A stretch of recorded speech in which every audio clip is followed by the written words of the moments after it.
Berbendera Negara Bojonegoro, yang kami hormati Bapak Ibu tim penyusun laporan ALKO di wilayah Kantor Pelayanan Berbendera Negara Bojonegoro, serta yang kami hormati Bapak Ibu kuasa pengguna anggaran dan pejabat pembuat komitmen ataupun yang mewakili Satuan Kerja Wilayah Kantor Pelayanan Berbendera Negara Bojonegoro. Mengawali kegiatan pada pagi hari ini, marilah kita panjatkan puji syukur kehadirat Allah Subhanahu wa Ta'ala karena atas rahmat dan karunia-Nya kita masih diberikan kesehatan dan kesempatan untuk hadir pada acara press conference laporan ALKO di wilayah KPPN Bojonegoro realisasi sampai dengan 30 November 2022 dan fokus group discussion evaluasi pelaksanaan anggaran Satuan Kerja KPPN Bojonegoro. Sebelumnya, saya akan membacakan susunan acara pada pagi hari ini. Yang pertama adalah pembukaan, yang kedua adalah pembacaan doa, yang ketiga adalah sambutan serta penyampaian laporan ALKO di wilayah KPPN Bojonegoro, realisasi sampai dengan 30 November 2022 oleh Kepala Kantor Pelayanan Berbendera Negara Bojonegoro. Yang keempat, fokus group discussion, evaluasi pelaksanaan anggaran Satuan Kerja KPPN Bojonegoro, dan yang terakhir adalah penutup. Bapak Ibu hadirin yang kami hormati, sebagai ungkapan syukur kepada Tuhan Yang Maha Esa, kami mengajak Bapak Ibu sekalian untuk menundukkan kepala sejenak, mendoakan kelancaran dan kebermanfaatan dan juga kesehatan kita semua. Berdoa sesuai dengan kepercayaan agama masing-masing, berdoa disilahkan.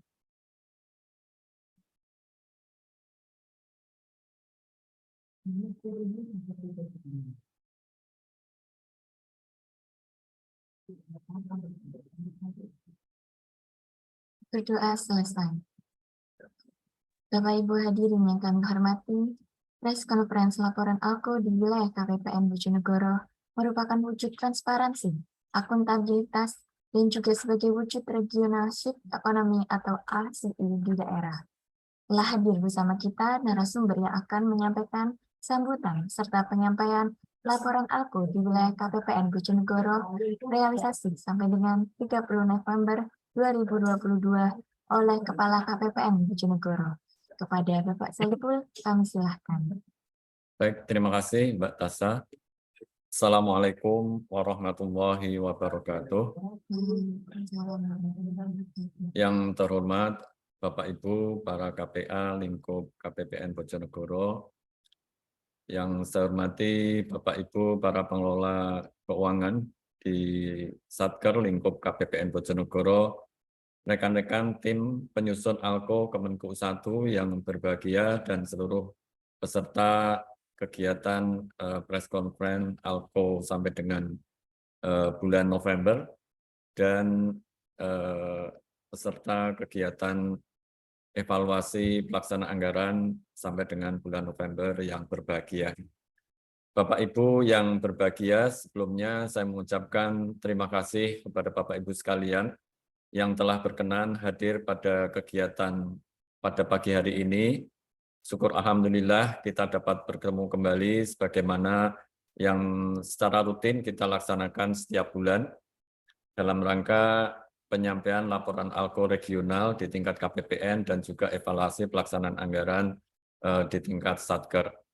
Bapak Ibu yang berbahagia, sebelum saya menyampaikan laporan ALKO, mungkin pada kesempatan ini saya akan menyampaikan beberapa hal terkait dengan pelaksanaan anggaran di tahun 2022. Sebagaimana kita ketahui bersama bahwa minggu ini adalah minggu terakhir tahun 2022 kepada Bapak Ibu yang saat ini masih memiliki beberapa tugas yang harus diselesaikan terkait dengan pertanggungjawaban UP dan TUP yang Bapak Ibu ajukan ke KPPN. Pada kesempatan ini saya mengingatkan kembali bahwa penyetoran sisa uang persediaan atau sisa TUP agar secara tunai penyetorannya paling lambat tanggal 30 Desember atau hari Jumat. Masih ada waktu beberapa hari lagi, dan saya menghimbau apabila Bapak Ibu berkenan agar juga mengajukan SPM nihilnya juga bersamaan di hari yang sama, sehingga nantinya tidak ada kelebihan atau kekurangan penyetoran terkait sisa UP maupun sisa UP tunai. Mungkin itu yang dapat saya sampaikan terkait dengan di sisa waktu pelaksanaan anggaran tahun 2022. Baik, Bapak Ibu sekalian, pada kesempatan ini saya akan menyampaikan materi terkait dengan laporan ALKO regional sampai dengan 30 November tahun 2022.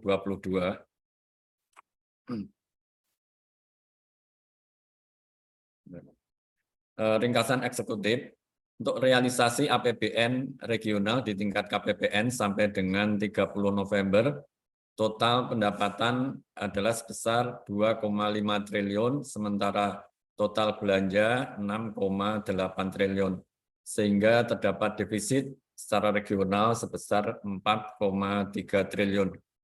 Sementara deviasi realisasi penerimaan atas proyeksi penerimaan di bulan November tahun 2022, realisasi penerimaan sebesar 285,59 miliar dari proyeksi sebesar 285,25 miliar, sehingga terdapat deviasi sebesar 0,34 miliar yang disumbangkan oleh penerimaan di Direktorat Jenderal Pajak sebesar 2,78 miliar atau 2,94%.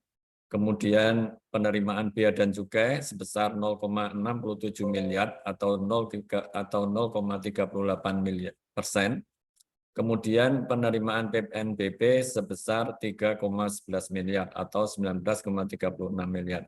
Sementara deviasi realisasi pengeluaran atas proyeksi di bulan November tahun 2022, realisasi pengeluaran sampai dengan 30 November sebesar 179,76 miliar, sementara proyeksinya sebesar 150,53 miliar, sehingga terdapat deviasi sebesar 29,23 miliar yang disumbangkan oleh belanja KL sebesar 8,24 miliar atau 9,96% dan transfer ke daerah sebesar 20,98 miliar atau 30,93%. Selanjutnya, realisasi APBN di wilayah kerja KPPN Bojonegoro sampai dengan November 2022 untuk kinerja pendapatan year on year sampai dengan November, untuk pendapatan mengalami kenaikan sebesar 432 miliar atau 21,27% dibandingkan periode yang sama di bulan November tahun 2021. Kemudian kenaikan yang terbesar disumbangkan oleh pendapatan bea dan cukai yang naik sebesar 363,9 miliar atau 29,82 miliar.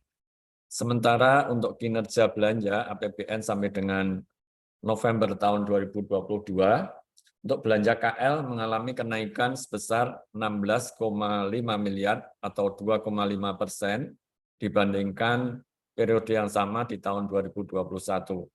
Kenaikan belanja KL disumbangkan karena kenaikan belanja barang yang naik sebesar 35,6 miliar atau sebesar 17,61%.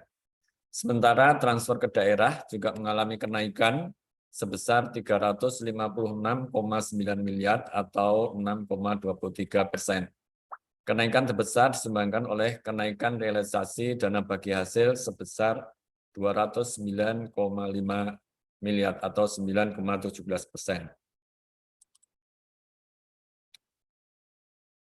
Untuk capaian penerimaan sampai dengan November tahun 2022, realisasi bulan November sebesar 285,59 miliar dari proyeksi penerimaan sebesar 285,25 miliar. Proyeksi penerimaan pada bulan November understate sebesar 0,34 miliar atau lebih tinggi sebesar 2,78 miliar. Sementara realisasi bea dan cukai lebih tinggi 0,67 miliar dan realisasi PNBP lebih rendah 3,11 miliar. Di bulan Desember, penerimaan pajak diproyeksikan sebesar 113,70 miliar, kemudian penerimaan bea dan cukai 221,17 miliar, dan PNBP sebesar 13,76 miliar. Adapun penyebab dari deviasi di bulan November, untuk deviasi pajak di bulan November tahun 2022 sebesar 2,78 miliar atau angkanya positif, disebabkan oleh pertumbuhan pembayaran pajak penghasilan non-migas dan pajak pertambahan nilai. Kemudian deviasi bea dan cukai di bulan November sebesar 0,67 miliar, ini juga positif angkanya, disebabkan oleh adanya kenaikan pesanan pita dan cukai hasil tembakau jenis sigaret kretek mesin. Kemudian terdapat perubahan proyeksi bulanan tahun 2022 dikarenakan adanya perubahan target penerimaan bea dan cukai sesuai dengan keputusan Kepala Kantor Wilayah DJPC Jawa Timur nomor KEP 2064 tanggal 15 November tahun 2022. Sementara deviasi PNBP di bulan November sebesar 3,11 miliar atau 19,36% disebabkan oleh penurunan penerimaan BLU. Selanjutnya, seperti kami sampaikan di bulan-bulan sebelumnya, pola kapasitas pendapatan dalam negeri di tahun 2017 sampai 2021 ini selalu mengalami kenaikan, ya, rata-rata mengalami kenaikan. Data di 5 tahun terakhir, realisasi penerimaan pajak pada interval 71,132% dari target APBN, kemudian realisasi penerimaan bea dan cukai pada interval 102 sampai dengan 125% dari target APBN, dan realisasi PNBP pada interval 170 sampai dengan 239%. Perinciannya, untuk di KPP Pratama Bojonegoro di tahun 2021 ini realisasinya mencapai 145%, dan di tahun 2022 ini juga diprediksikan angkanya di atas 100%, baik di Kabupaten Bojonegoro maupun di Kabupaten Lamongan atau KPP Pratama Lamongan. Sementara di KPP Pratama Lamongan di tahun 2021 penerimaannya mencapai 112,5%. Selanjutnya untuk penerimaan bea dan cukai, untuk penerimaan KPBC Bojonegoro yang merupakan hasil dari penerimaan KPBC Bojonegoro dan Tuban untuk tahun 2021 capaiannya adalah sebesar 125,8%. Untuk tahun 2022 juga capaiannya juga di atas 100%. Kemudian untuk PNBP di tahun 2021 capaiannya mencapai 230,3%. yang meliputi wilayah di Kabupaten Bojonegoro dan Lamongan. Selanjutnya, capaian pengeluaran sampai dengan 30 November, realisasi pengeluaran bulan November sebesar 179,76 miliar dari proyeksi 150,53 miliar. Proyeksi belanja di bulan November understate sebesar 23 miliar. Artinya realisasi belanja KL lebih tinggi sebesar 8,25 miliar dan realisasi transfer ke daerah juga lebih tinggi sebesar 20,98 miliar. Di bulan Desember belanja KL diproyeksikan sebesar 83,49 miliar dan transfer ke daerah sebesar 63,5 miliar. Penyebab deviasi di bulan November terkait dengan pengeluaran, deviasi belanja KL sebesar 8,24 miliar atau 9,96 miliar karena beberapa satker merealisasikan belanja melampaui rencana penarikan dana yang telah disusun. Kemudian untuk realisasi transfer ke daerah, data realisasi transfer ke daerah yang disalurkan oleh KPPN Bojonegoro deviasi di bulan November sebesar 20,98 miliar atau 30,93% disebabkan oleh percepatan pencairan fisik dan dana desa. Berikut adalah informasi terkait pola belanja negara di tahun 2022. Proyeksi belanja negara sepanjang triwulan keempat ini naik turun gitu. Kemudian pada bulan Oktober sebesar 235 miliar, ini yang tertinggi, terdiri dari untuk belanja KL sebesar 65,1 miliar, sementara belanja transfer ke daerah 169,9 miliar. Kemudian di bulan November mengalami penurunan, total belanjanya sebesar 179,77 miliar atau 9,14%, dengan rincian belanja KL 91 miliar, kemudian belanja transfer ke daerah 88,8 miliar. Sementara di bulan Desember sampai dengan hari ini, realisasi belanja sebesar 146,54 miliar atau 7,45%. Kemudian belanja di triwulan keempat diproyeksikan menurun dibandingkan di triwulan ketiga. Kalau di triwulan ketiga, total belanja sebesar 56 miliar atau 28,6%, dengan perincian belanja KL sebesar 194,11 miliar dan belanja transfer ke daerah 367,92 miliar.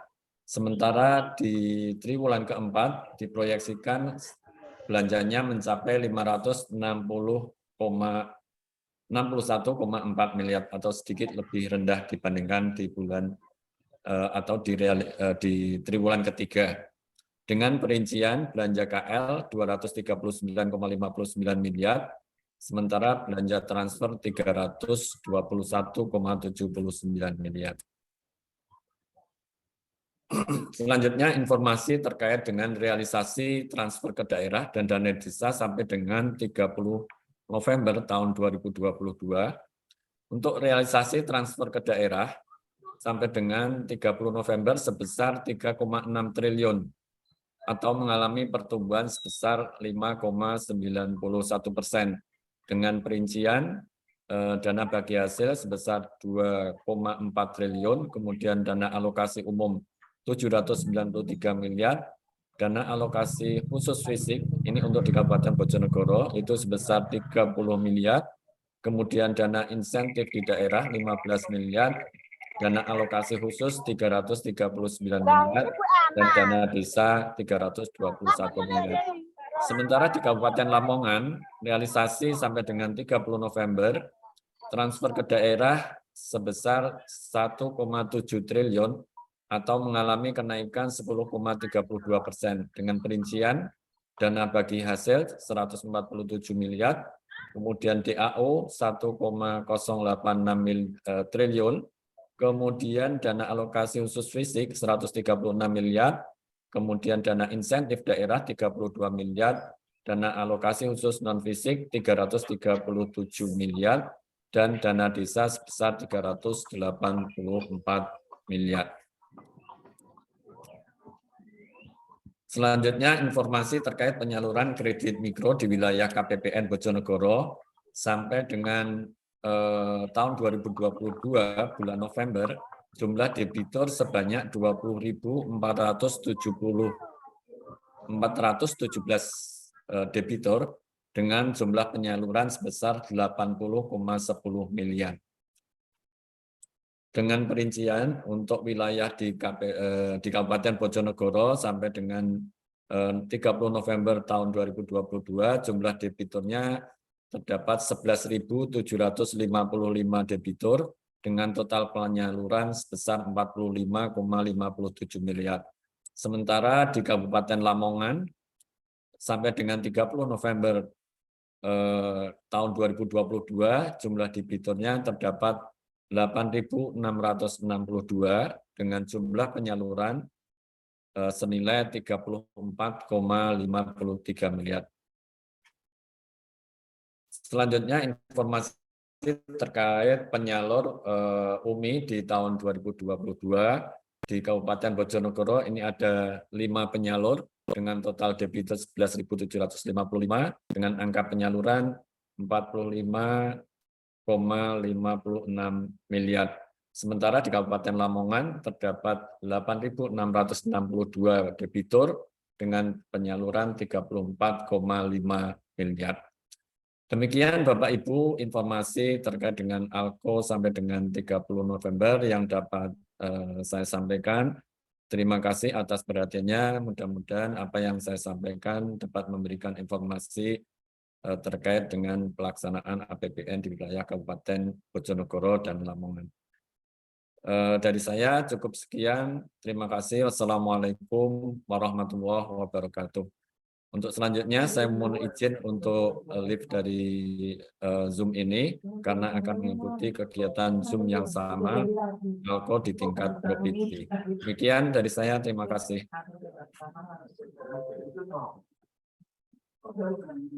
Terima kasih Bapak Saiful atas penyampaian materi press conference laporan ALKO di wilayah KPPN Bojonegoro realisasi sampai dengan 30 November 2022 serta sambutannya.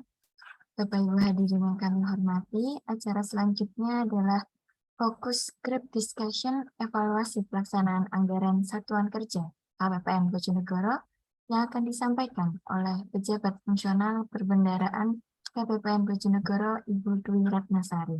Kepada Ibu Ratna kami silakan. Terima kasih Dek Tasya.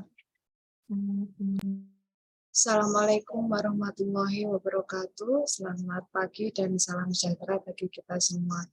Yang terhormat Kepala Kantor Pelayanan Perbendaharaan Negara Bojonegoro, Bapak Saiful Huda.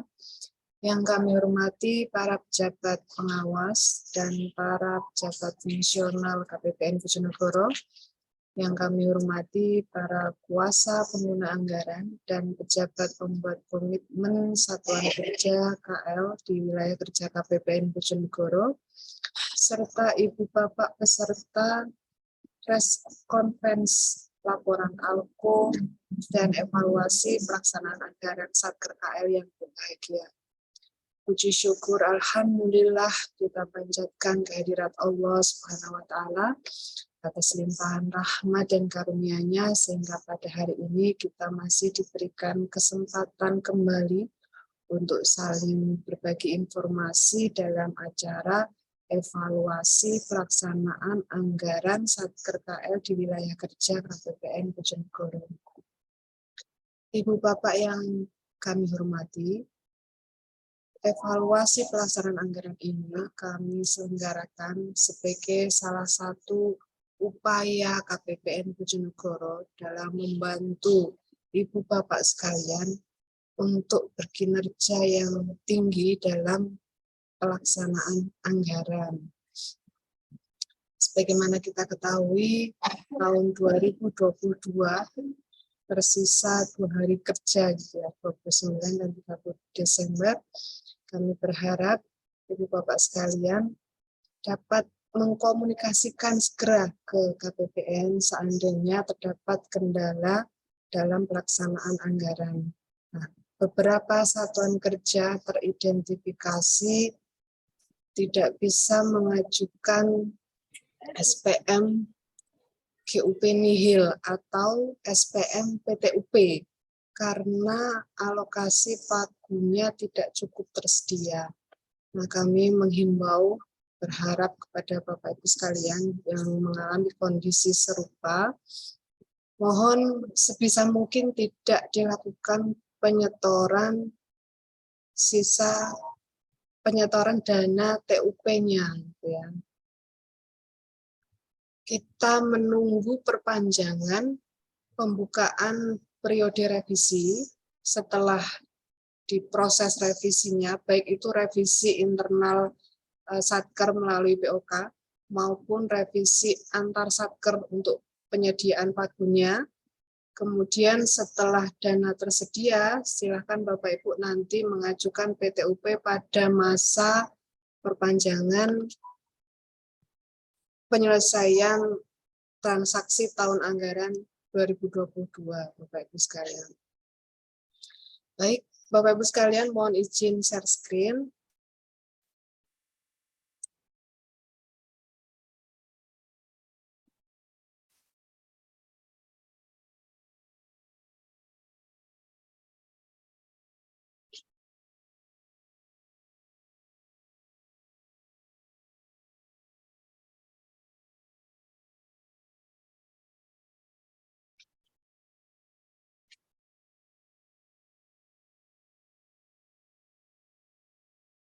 Ibu Bapak yang saya hormati,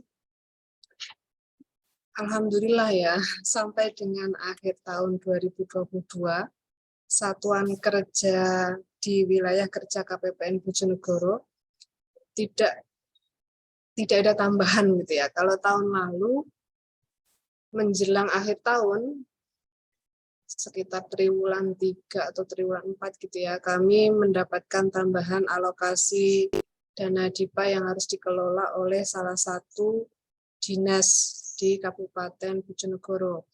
Nah, tahun ini tidak ada tambahan DIPA yang dikelola oleh satuan kerja yang berada di kabupaten.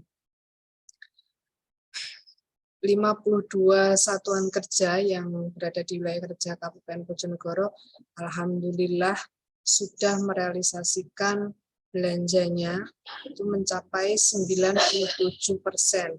Kami ucapkan terima kasih atas kerjasama dan kinerja tinggi Ibu Bapak sekalian, sehingga secara keseluruhan target secara akumulasi ya, secara total target penyerapan anggaran ini sudah bagus gitu ya. Nah, ini masih akan meningkat lagi karena ada sekitar 7 miliar ya dana yang masih dikelola oleh para bendahara pengeluaran yang belum diajukan pertanggungjawabannya baik melalui SPM GUP nihil maupun SPM PTUP. Nah, kalau kita melihat persentase alokasi pagu total di KPPN Bojonegoro yang dikelola oleh 51 satuan kerja KL, ini didominasi oleh belanja pegawai ya Bapak Ibu ya. Belanja pegawai ini mencapai 62%, kemudian belanja barang 36% dan belanja modal 2%. Nah, belanja pegawai sampai dengan 23 Desember sudah terrealisasi 99%. Ini sudah melampaui target tahun 2022 yaitu 95%. Kemudian untuk belanja barang ini terrealisasi 94%. Target belanja barang itu adalah 90%, sudah terlampaui gitu ya. Kemudian belanja modal yang masih memerlukan akselerasi, mudah-mudahan ini bisa tercapai sampai dengan 31 Desember 2022. Target belanja modal adalah 90%. Nah, kemudian kalau kita melihat data pagu dan realisasi dari sumber dana, yang sudah mencapai 100% adalah dana yang bersumber dari hibah langsung dalam bentuk uang ya. Ini dari Satker Polres Bojonegoro sudah dibelanjakan habis gitu ya. Nah, yang masih rendah ini sumber dana yang dari BLU. Ini baru mencapai 84%. Ini yang masih memerlukan akselerasi. Kita lihat di wilayah kerja KPPN Bojonegoro hanya ada satu Satker BLU, yaitu Rumkit Bayangkara Wahyu Tutupo Bojonegoro. Untuk realisasi sumber dana yang lain sudah menunjukkan kinerja yang bagus. Nah, Bapak Ibu sekalian, evaluasi kinerja pelaksanaan anggaran ini dituangkan gitu ya di dalam 8 indikator yang menggambarkan bagaimana kualitas implementasi perencanaan anggaran, pelaksanaan anggaran, dan hasil pelaksanaan anggaran.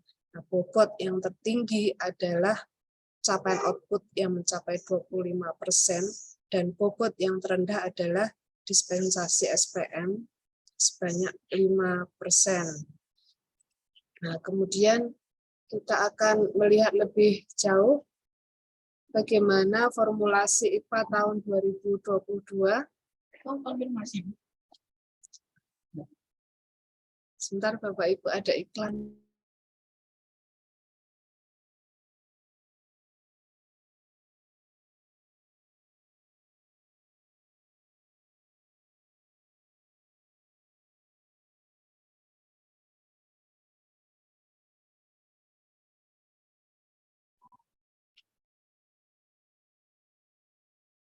Baik, Bapak Ibu sekalian, kita lanjutkan.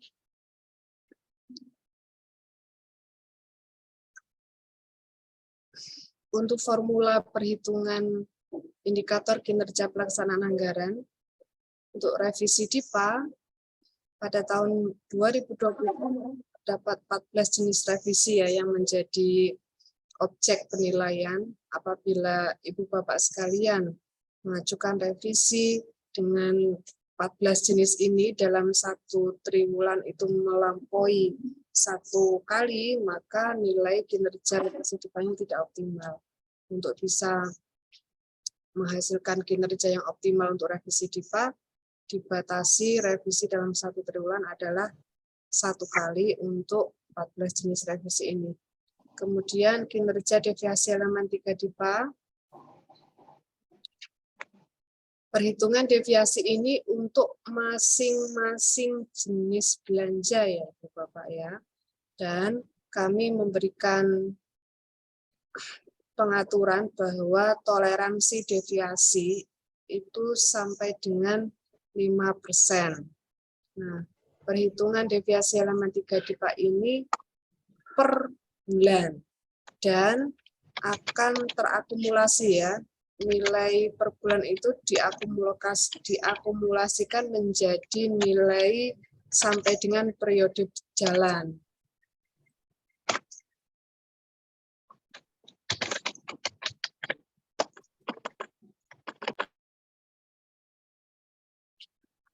Nah, kemudian belanja kontraktual. Belanja kontraktual ini kita akan menilai dari 3 komponen ya. Yang pertama adalah kepatuhan dengan indeks kompositnya itu 40%, kemudian akselerasi. Akselerasi ini ada 2 komponen yaitu kontrak pradipa dan akselerasi kontrak belanja modal. Khusus untuk indikator belanja modal ini akan kita bahas secara detail pada slide berikutnya. Kemudian untuk penyerapan anggaran Bapak Ibu sekalian, penyerapan anggaran ini juga dihitung per masing-masing jenis belanja. Nah, kemudian target per jenis belanja, kalau belanja pegawai ini 95%, belanja barang dan modal 90%, kemudian belanja bantuan sosial 95%. Kebetulan untuk wilayah kerja KPPN Bojonegoro tidak ada penyaluran belanja bantuan sosial. Nah, ini untuk penyerapan dia juga dihitung targetnya itu per triwulan ya Bapak Ibu. Ini yang perlu kita perhatikan.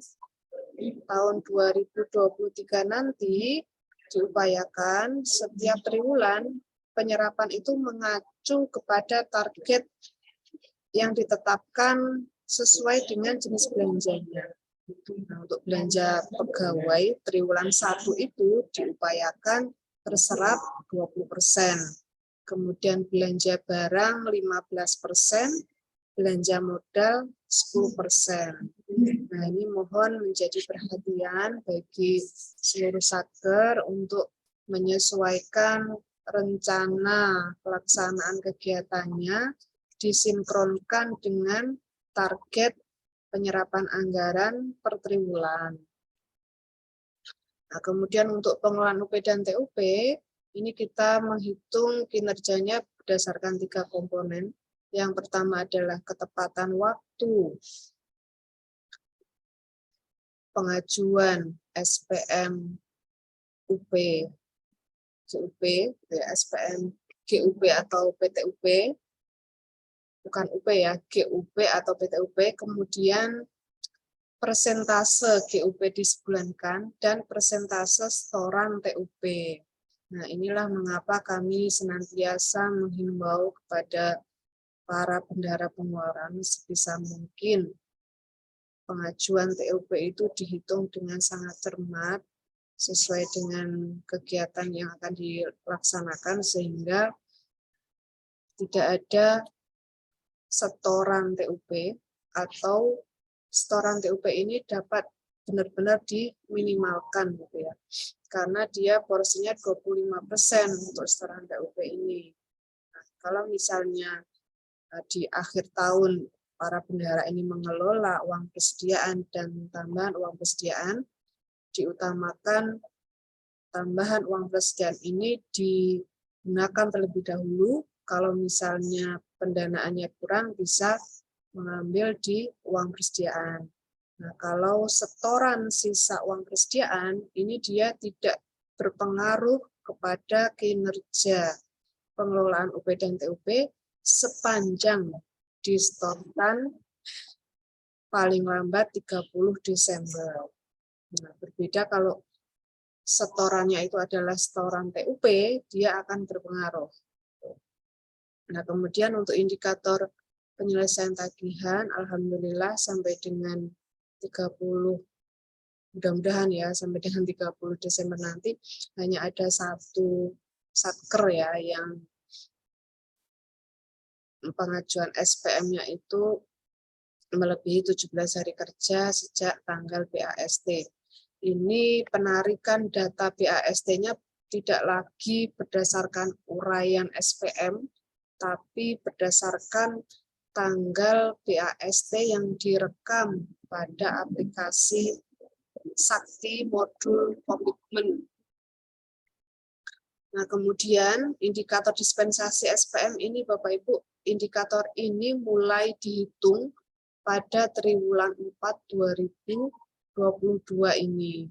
Dan saat ini nilai yang tersaji masih 0 ya, karena menunggu hasil final berapa dispensasi yang sudah diterbitkan baik oleh kantor wilayah Direktorat Jenderal Perbendaharaan maupun oleh Direktorat Pelaksanaan Anggaran Direktorat Jenderal Perbendaharaan.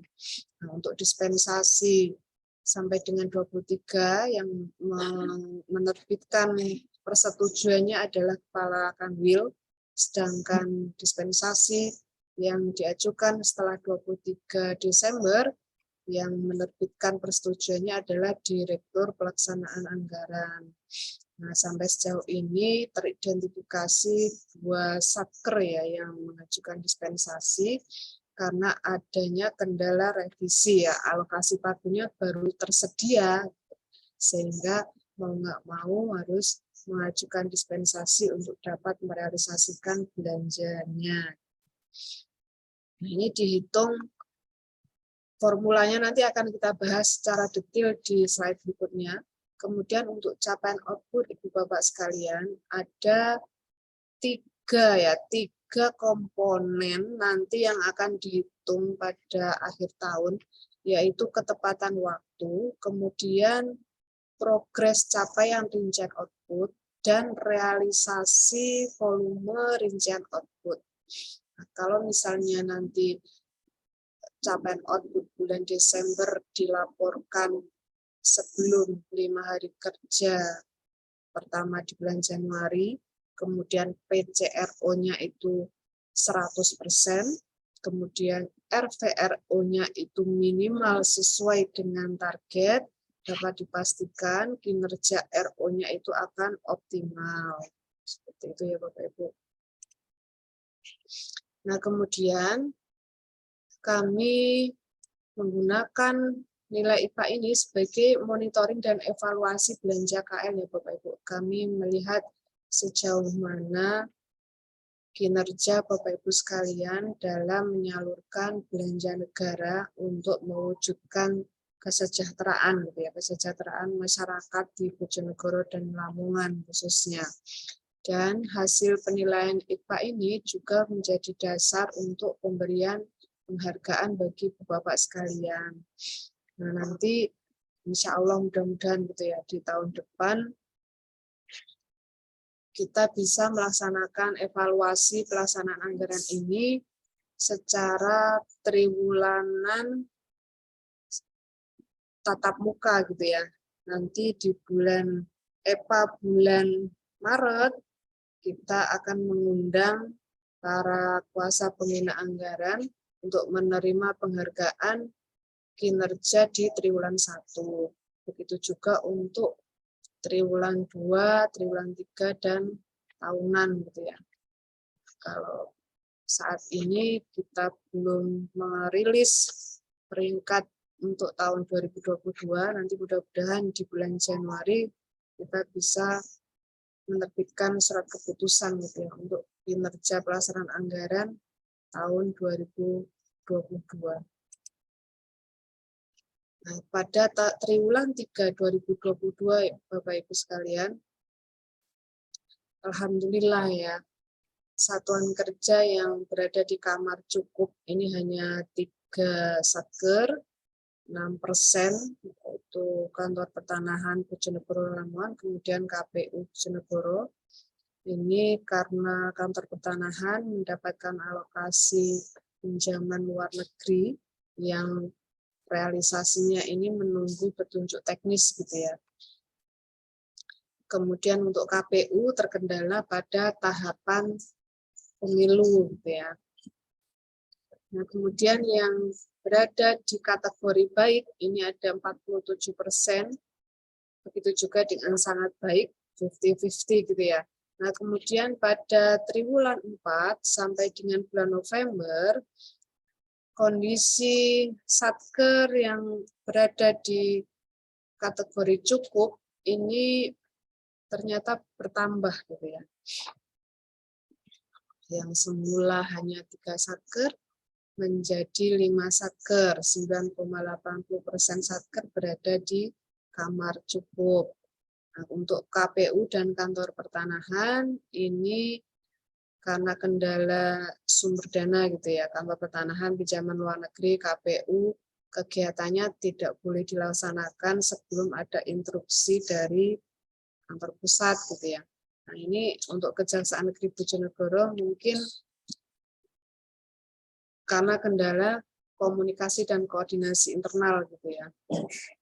Nah, alhamdulillah untuk satker yang memiliki kategori kinerja pelaksanaan anggaran sangat baik, ini meningkat yang semula 47% menjadi 50,98%. Alhamdulillah, kami ucapkan terima kasih kepada Ibu Bapak para kuasa pengguna anggaran, para pejabat pembuat komitmen, para bendahara pengeluaran, para operator satuan kerja yang telah berupaya memberikan kinerja terbaik dalam pelaksanaan anggaran ini. Kemudian kita akan membreakdown lagi gitu ya, kira-kira nilai kinerja pelaksanaan anggaran tertinggi itu diperoleh oleh satker yang mana. Ini sebagai evaluasi bagi kita semua, mana kinerja yang harus kita pertahankan dan mana kinerja yang bisa kita tingkatkan gitu ya.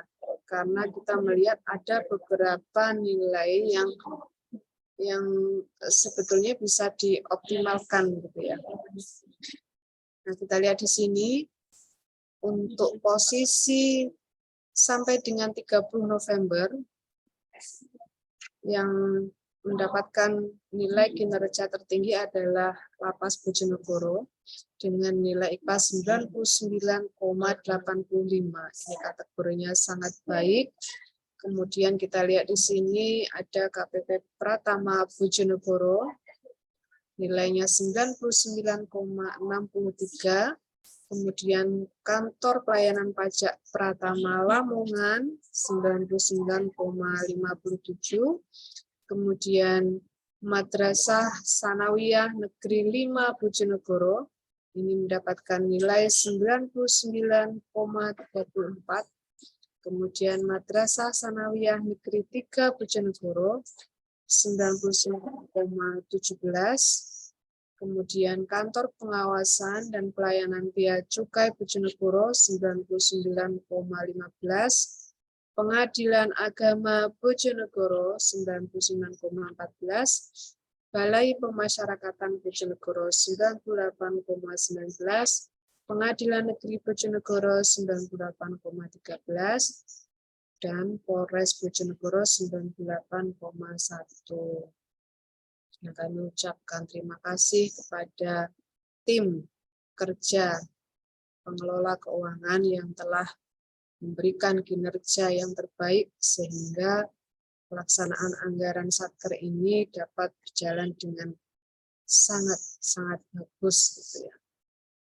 Nah, ini posisi sementara nih. Nanti pada akhir Desember triwulan 4 2022 akan tentu saja akan ada pergerakan lagi gitu ya.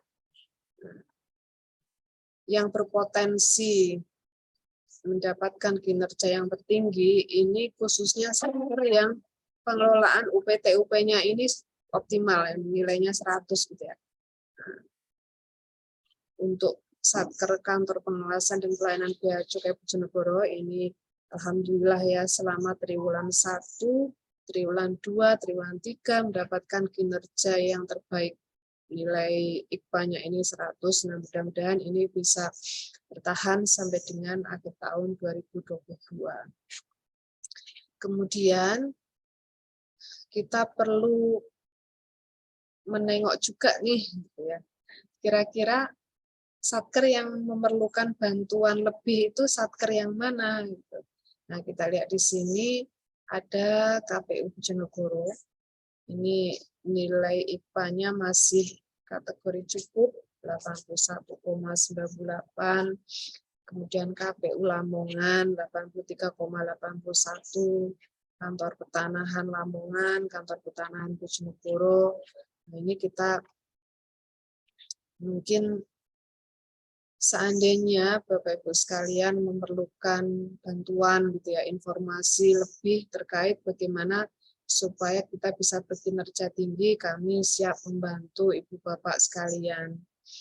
Ini ada Kejari Bojonegoro, MTS 1 Bojonegoro, Rumkit Bayangkara Wahyu Tutupa Bojonegoro, MTS 2 Bojonegoro, kemudian MAN 4 Bojonegoro, kemudian kan Kemenak Lamongan. Nah, MAN 4 Bojonegoro ini operatornya baru gitu ya. Nah, nanti mudah-mudahan di tahun 2023 kinerjanya bisa lebih baik dari tahun 2022. Demikian juga untuk Satker yang lain yang ada di 10 besar dengan nilai IKPA yang terendah. Nah, kemudian kalau kita melihat pergerakan kinerja pelaksanaan anggaran KPPN selaku pasabun, Bapak Ibu, kita lihat di sini mulai dari triwulan 1, triwulan 2, triwulan 3, triwulan 4 kita melihat bahwa ada kenaikan gitu ya. Nilai kinerja pelaksanaan anggaran KPPN selaku pasabun ini bersumber dari nilai kinerja pelaksanaan anggaran 51 Satker KL di wilayah kerja KPPN Bojonegoro. Ya, alhamdulillah dari triwulan 1 sampai triwulan 4 mengalami kenaikan. Mudah-mudahan ini bisa bertahan sampai dengan 31 Desember 2022. Perolehan triwulan 4 per November itu 94,39. Ini kategorinya adalah baik. Ya.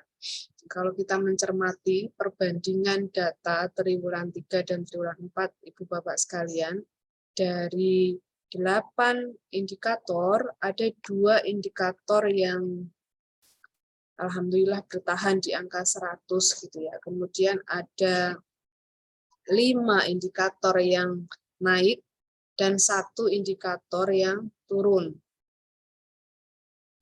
Nah, kita biasanya akan mencermati yang turun ini kenapa gitu kan ya pertanyaannya.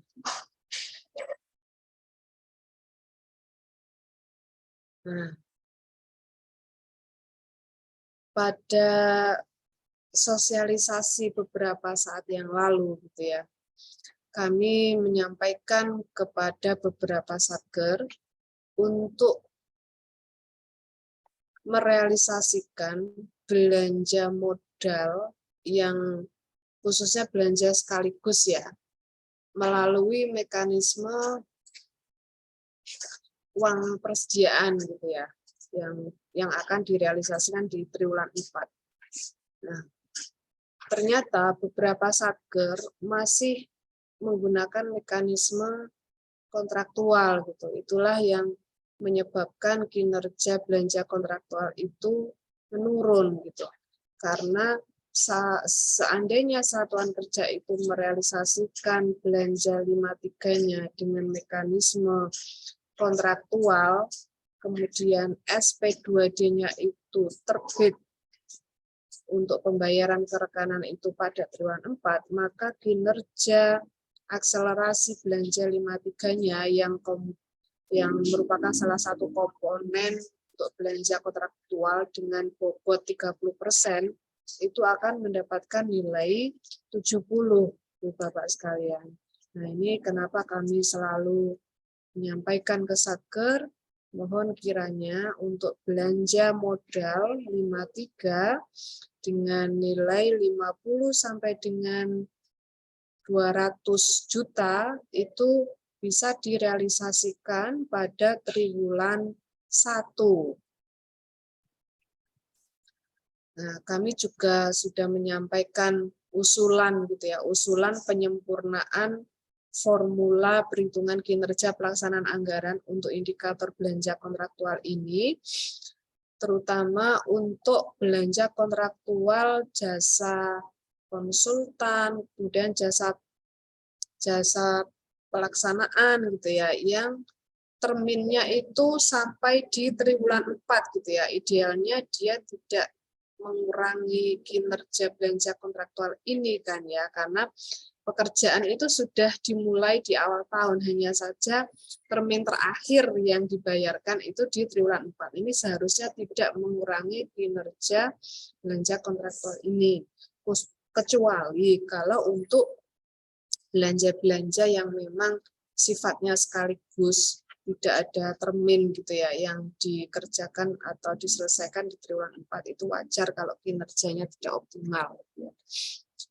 Nah, kemudian untuk dispensasi SPM ini, Bapak Ibu, nanti mungkin sampai akhir triwulan 4 dia akan mengalami penurunan juga, karena sampai hari ini ada 2 satker yang teridentifikasi mengajukan dispensasi SPM gitu. Nah, kemudian untuk capaian output ini sebenarnya bisa optimal ya, seandainya Ibu Bapak sekalian aware gitu ya, peduli dengan target masing-masing RO.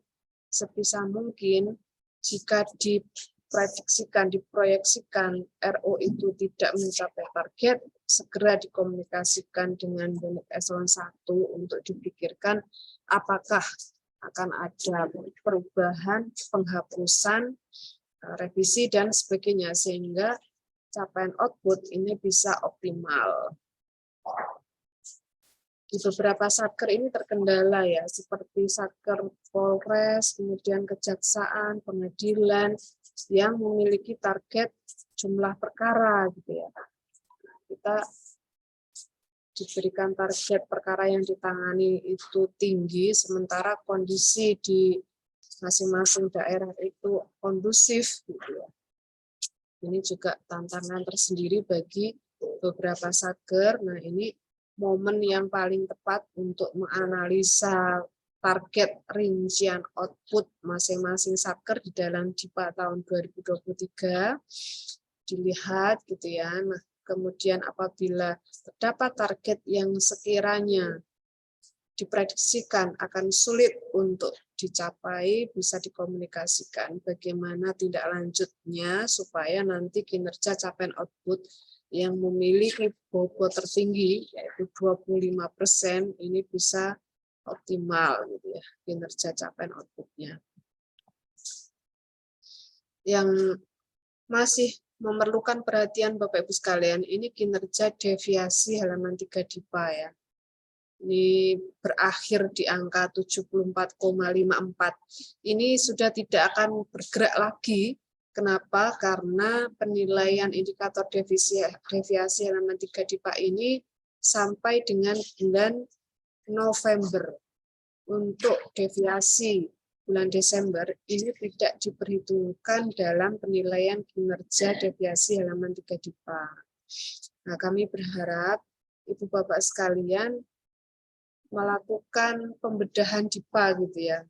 Merinci kira-kira kegiatan apa saja yang akan dilaksanakan di tahun 2022, khususnya di bulan Januari ya Ibu Bapak sekalian ya.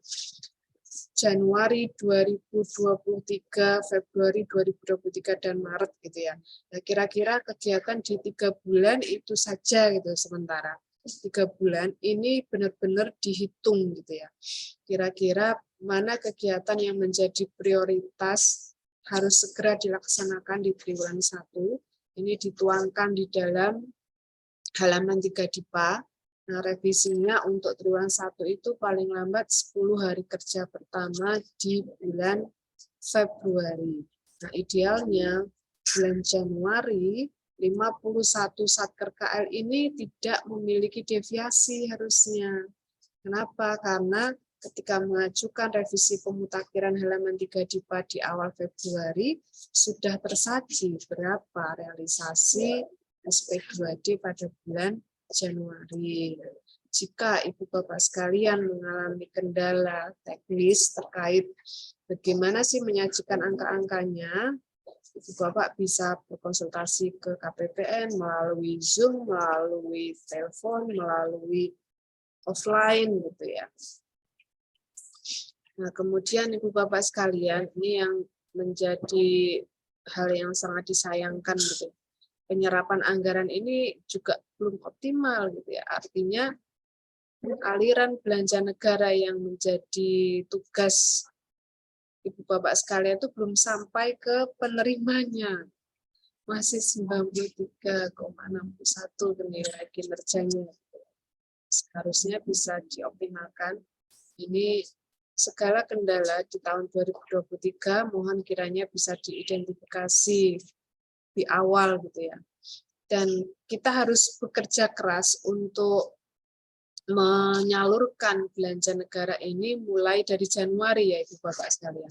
Kenapa? Karena kinerja penyerapan anggaran ini dihitung mulai dari Januari. Per setiap periodenya itu memperhitungkan kinerja bulan-bulan sebelumnya.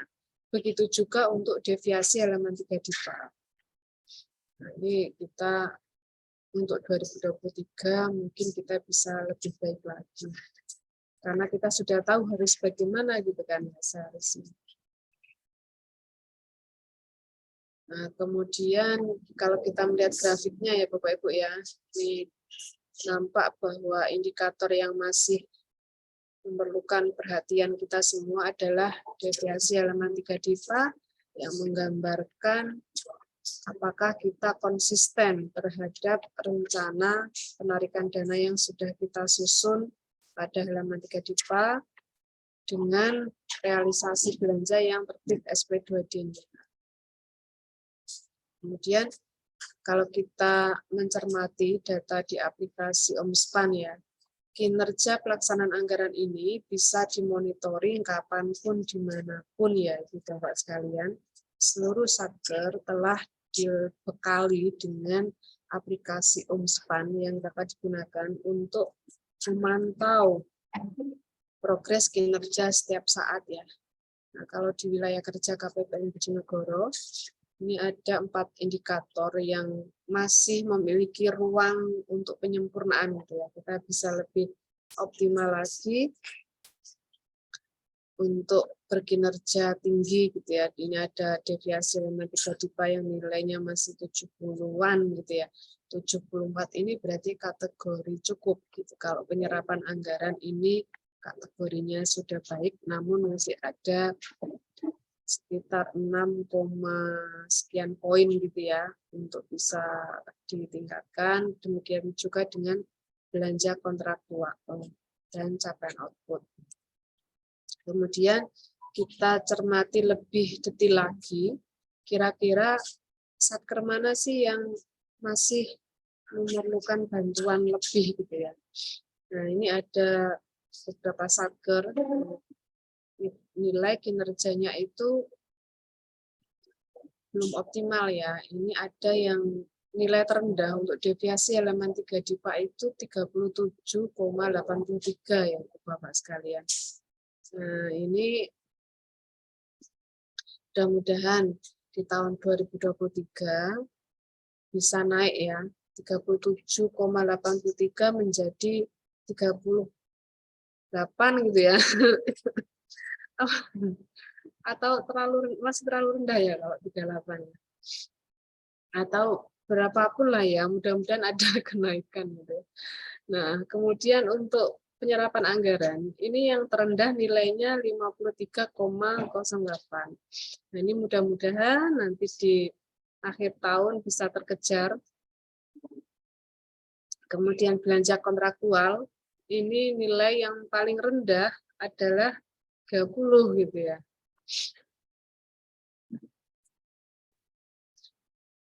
Ini sebenarnya sangat disayangkan gitu ya, Bapak Ibu ya.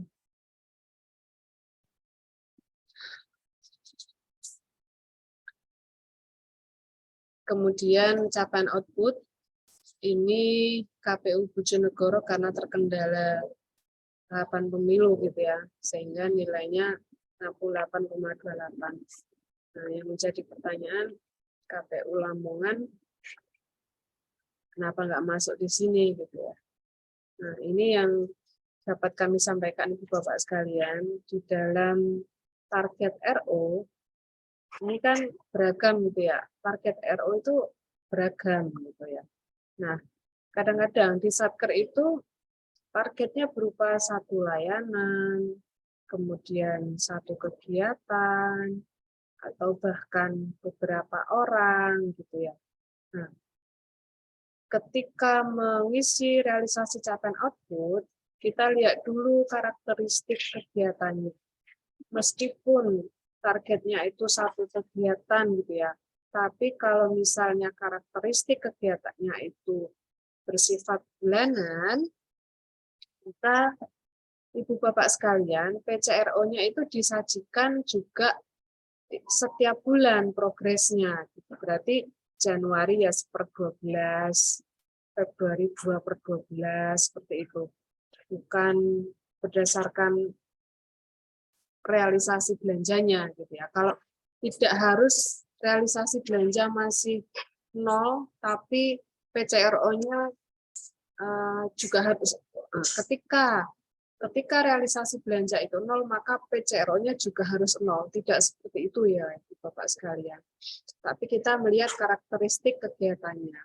Kalau misalnya realisasi itu masih 0, tapi kegiatan itu sudah dilaksanakan, ya kita bisa akui progresnya itu 1/12 gitu ya, 8,33%. Contohnya misalnya di madrasah, kegiatan belajar mengajar ini kan sudah berjalan ya, anak-anak ini kan sekolah gitu, mereka mendapatkan fasilitas dari madrasah, kemudian aktivitas belajar mengajarnya sudah berjalan.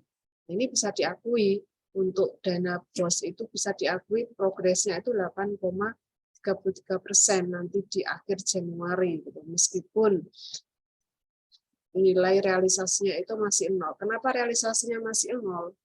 Nah, bendahara sudah belanja, sudah membelanjakan uang persediaan, namun SP2D GUP-nya itu terbitnya di bulan Februari. Nah, seperti itu. Sehingga realisasi belanjanya itu masih 0. Kemudian, bagaimana langkah-langkah supaya kinerja pelaksanaan anggaran ini optimal ya? Untuk deviasi halaman 3 DIPA, kuncinya ya konsisten ya Ibu Bapak ya. Setelah Ibu Bapak sekalian menyusun rencana kegiatan, kemudian menuangkan nilai pembiayaan rencana kegiatan itu di halaman 3 DIPA, nah kemudian ajukan revisi pemutakhirannya ke Kanwil di CPB Provinsi Jawa Timur setiap awal triwulan ya, 10 hari kerja pertama di triwulan 1, 2, 3, 4 khusus untuk triwulan 1 ini 10 hari kerja pertama di bulan Februari ya. Nah, seiring berjalannya waktu, Ibu Bapak sekalian konsisten merealisasikan sesuai dengan angka yang tercantum di halaman 3 DIPA itu, pasti nilainya akan optimal. Nah, nilai RPD bulanan yang dihasilkan dari revisi pemutakhiran ini disajikan di aplikasi Omspan ya Ibu Bapak sekalian. Jadi bisa melihat data di Omspan berapa yang harus dibelanjakan di suatu bulan itu tersaji di aplikasi Omspan. Ibu Bapak sekalian bisa memanfaatkan monitoring tersebut gitu. Nah, kemudian bagaimana kalau misalnya ternyata kegiatan yang sudah direncanakan itu tidak jadi gitu ya. Atau kegiatan yang seharusnya direncanakan di triwulan 2 atau di bulan Februari, di bulan Maret, tapi diminta untuk dilakukan percepatan di bulan Januari. Berarti ada kegiatan lain yang dipindahkan gitu ya. Dinamika dalam merealisasikan belanja negara itu sangat tinggi gitu ya. Nah, sebisa mungkin kita konsisten merealisasikan belanja hingga terbit SP2D sesuai RPD bulanan yang ada di halaman 3 DIPA hasil revisi. Nah, kemudian penyerapan anggaran. Bagaimana supaya kinerja penyerapan anggarannya ini optimal? Ketika Bapak Ibu sekalian menyusun RPD bulanan di halaman 3 DIPA itu, mohon kiranya diselaraskan dengan target penyerapan anggaran. Nah, kita tahu tadi untuk belanja pegawai 20% ya di triwulan 1. Belanja barang tadi berapa? 15% ya. Kemudian belanja modal itu 10%. Nah, minimal angka yang dituangkan di RPD bulanan itu sesuai dengan target triwulan tadi ya. Misalnya belanja modal kan triwulan 1 targetnya 10%. Seandainya Ibu Bapak memiliki alokasi belanja modal, maka minimal 10% itu sudah dibelanjakan gitu ya di triwulan 1. Nah, kami menyarankan untuk 53 ini penyerapan anggarannya di triwulan 1 supaya kinerjanya bisa optimal ya. Ini untuk belanja kontraktual bagaimana? Belanja kontraktual kan ada 3 indikator ya Ibu Bapak ya. Yang pertama ketepatan waktu penyampaian data kontrak, kemudian yang kedua akselerasi kontrak pradipa sama akselerasi belanja 53. Ini supaya optimal ya ketika kontrak sudah ditandatangani segera didaftarkan ke KPPN tanpa menunggu 5 hari kerja berikutnya gitu ya. Kenapa? Karena kan untuk bisa mendaftarkan kontrak Ibu Bapak sekalian harus daftar supplier dulu gitu ya, seandainya suppliernya itu belum pernah terdaftar sama sekali di KPPN Bojonegoro. Kemudian seandainya memiliki belanja 53 yang nilainya itu antara 50 sampai dengan 200, segera diselesaikan di triwulan 1. Diselesaikan itu artinya apa? Terbit SP2D pembayaran untuk belanja 53 itu di triwulan 1. Nah, kemudian sebisa mungkin untuk pekerjaan-pekerjaan yang sudah dapat teridentifikasi saat ini, yang nilainya itu nilainya sudah pasti gitu ya, penyedianya sudah dapat kira-kira siapa yang bisa menyediakan barang atau jasa ini, kontraknya segera ditandatangani Bapak Ibu. Paling lambat 31 Desember lah. 31 Desember ini sudah ditandatangani kontraknya, perikatannya sudah ada gitu ya. Sehingga nanti kinerja akselerasi belanja pradipa, akselerasi kontrak pradipa ini dapat gitu ya, bisa dapat angka itu 120 gitu. Nah, kemudian untuk capaian output bagaimana? Nah, saran kami kita kan baru akan memulai DIPA 2023. Setiap DIPA dia akan memiliki informasi rincian output. Seluruh rincian output yang dikelola oleh Satker itu ada di dalam DIPA. Nah, itu kita bedah gitu ya. Berapa RO yang akan kita kelola, kemudian berapa target rincian outputnya, apakah ini wajar atau tidak, apakah ini dapat kita capai atau tidak target ini. Nah, ini saat yang paling tepat untuk mereview kembali target-target RO di dalam DIPA. Nah, kemudian seandainya Ibu Bapak sekalian merasa target RO itu tidak wajar, tidak dapat tercapai, dan seterusnya, segera dikomunikasikan di awal tahun gitu ya, supaya nanti pada triwulan 3 lah minimal itu sudah capai semua target RO-nya gitu ya. Sudah dapat dipastikan akan tercapai ya. Kalau untuk triwulan, untuk karakteristik kegiatan yang bulanan kan nanti 100%-nya itu di akhir Desember gitu ya. Nah, kemudian dipastikan juga pelaporannya itu tepat waktu ya, 5 hari kerja setelah bulan berakhir. Seperti itu Bapak Ibu. Nah, ini kita coba membahas terkait indikator belanja kontraktual ya Bapak Ibu. Ini sayang banget kalau misalnya terlewatkan gitu ya di triwulan 1. Di Januari, Februari, Maret ini kita lihat dulu nih belanja modalnya itu apa saja ya yang bisa direalisasikan secepatnya itu yang mana. Jadi kami berharap Ibu Bapak sekalian bisa mengidentifikasi kembali, karena untuk belanja kontraktual ini ada 3 komponen ya Bapak Ibu, kita lihat di sini. Ada kepatuhan pendaftaran kontrak, bobotnya 40%, kemudian kontrak pradipa, ini bobotnya 30%, dan akselerasi kontrak 53, ini bobotnya 30%. Nah, bagaimana supaya kepatuhan pendaftaran kontrak ini mendapatkan kinerja yang optimal? Mohon dipastikan pendaftaran kontrak ke KPPN untuk yang nilainya di atas 50 juta ya, itu tidak melebihi 5 hari kerja setelah tanggal kontrak. Misalnya tanggal kontraknya itu 31 Desember atau 30 Desember.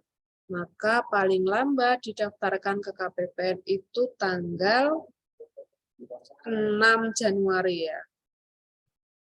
Kan tanggal 1 itu minggu hari libur kan ya. 1, 2, 3, 4, 5.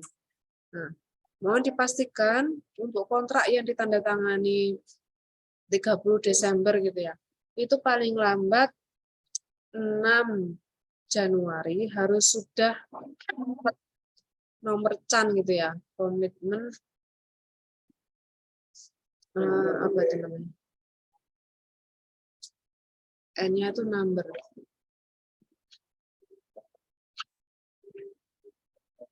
Komitmen application number kalau nggak salah ya. Nah, ini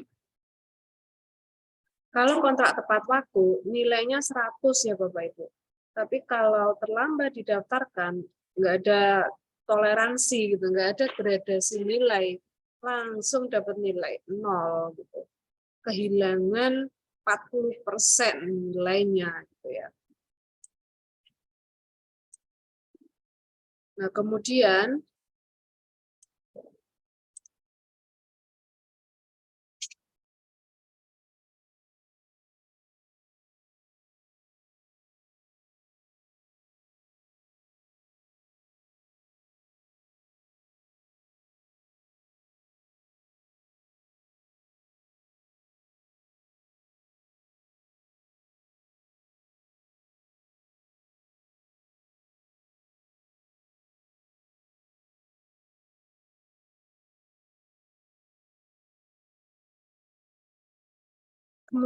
Ibu Bapak sekalian, untuk komponen yang kedua itu adalah kontrak pradipa. Ini bobotnya adalah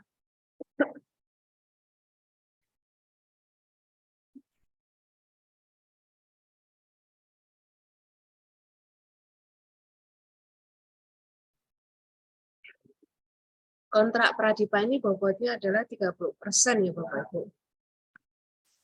Bagaimana supaya kita bisa mendapatkan kinerja yang tinggi? Maka sebisa mungkin pekerjaan-pekerjaan yang sudah teridentifikasi dengan nilai di atas 50 juta ini bisa ditandatangani kontraknya sebelum Januari 2023. Terima kasih, Mas.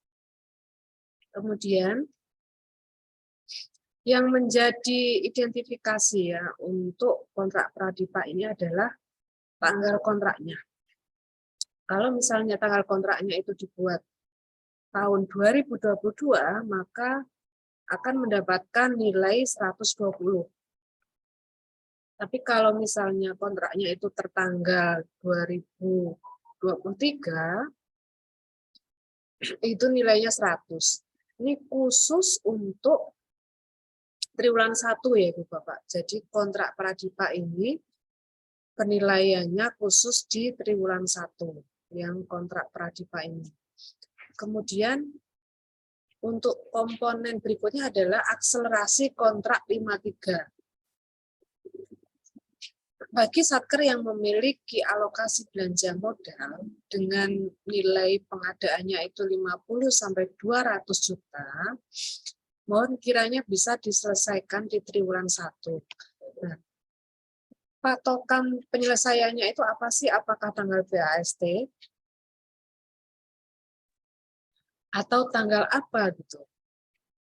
Untuk menghitung penyelesaian di triwulan 1 yang digunakan adalah tanggal SP2D ya Ibu Bapak ya.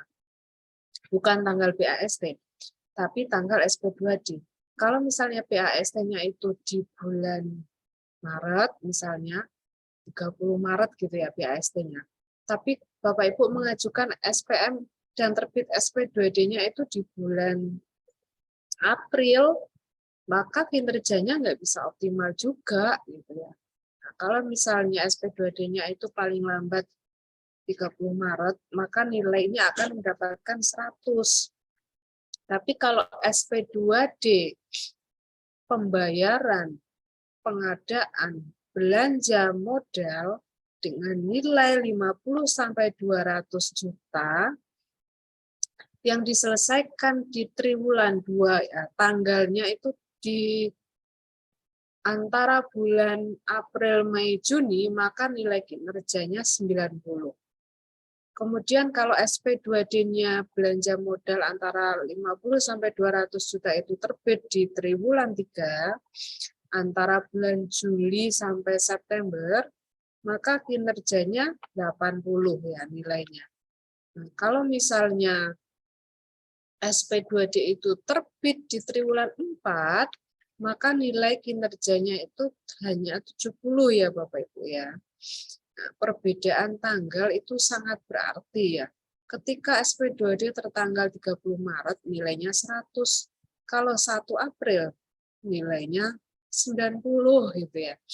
Nah, ini kita harus benar-benar dengan cermat memperhitungkan kapan SP2D itu terbit gitu. Nah, kita lihat di sini ya, ada gradasi nilai kinerja. Kalau belanja modal diselesaikan di triwulan 1, SP2D-nya terbit di triwulan 1 100, triwulan 2 90, triwulan 3 80, triwulan 4 70. Nah, inilah kenapa kami senantiasa menghimbau pada seluruh satuan kerja untuk segera merealisasikan belanja modalnya hingga terbit SP2D pada triwulan 1, khusus untuk belanja modal yang memiliki nilai 50-200 juta. Nah, ini simulasinya ya Bapak Ibu ya. Simulasi perhitungan kinerja belanja kontraktual. Kita cermati bersama-sama. pada tahun 2022 Satker ini memiliki 12 kontrak ya. Nah, triwulan 1 ini ada 5 kontrak. Tanggal kontrak terakhir di triwulan 1 itu 19 Maret.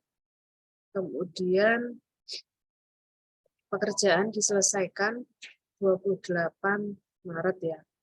Nah, ini jenis belanjanya 53 ini yang kontrak terakhir di bulan Maret ya.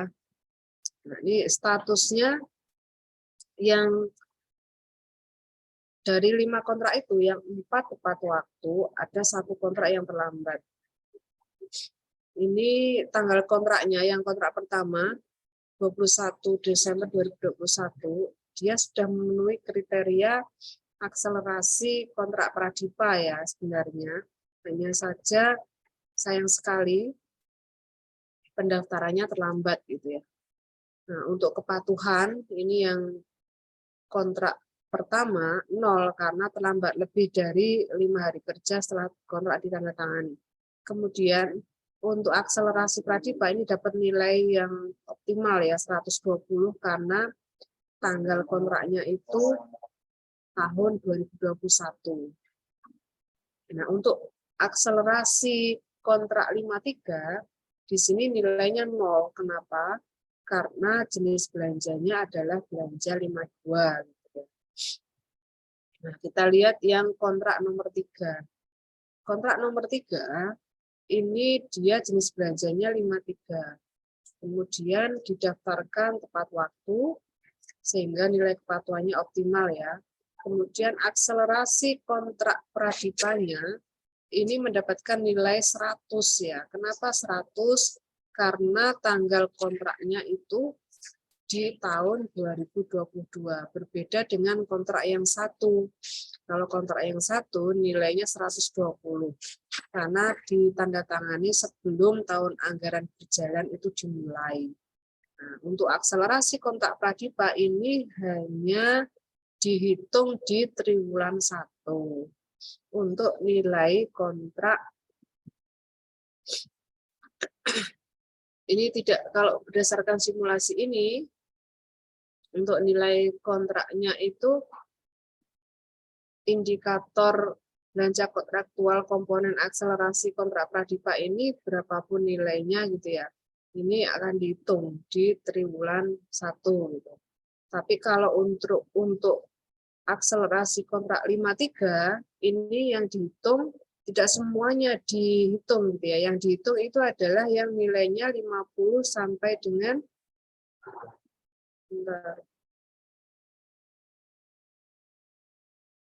ini ya, 50 ini kan nilainya 157 nih, 50 sampai 200 juta ya.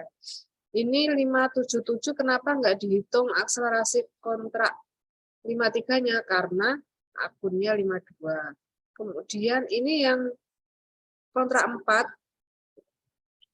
ini kan 53, kenapa nggak dihitung akselerasi 53-nya?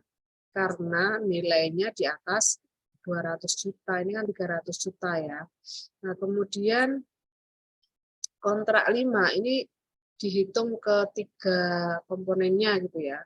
Ketepatan waktu, akselerasinya, karena masih ada di triwulan 1. Kemudian kontrak 53-nya dihitung karena dia nilainya sampai dengan 200 juta, kemudian jenis belanjanya 53. Nah, untuk kontrak 6 sampai 12 ini kenapa kok akselerasi Pradipanya tidak dihitung gitu ya.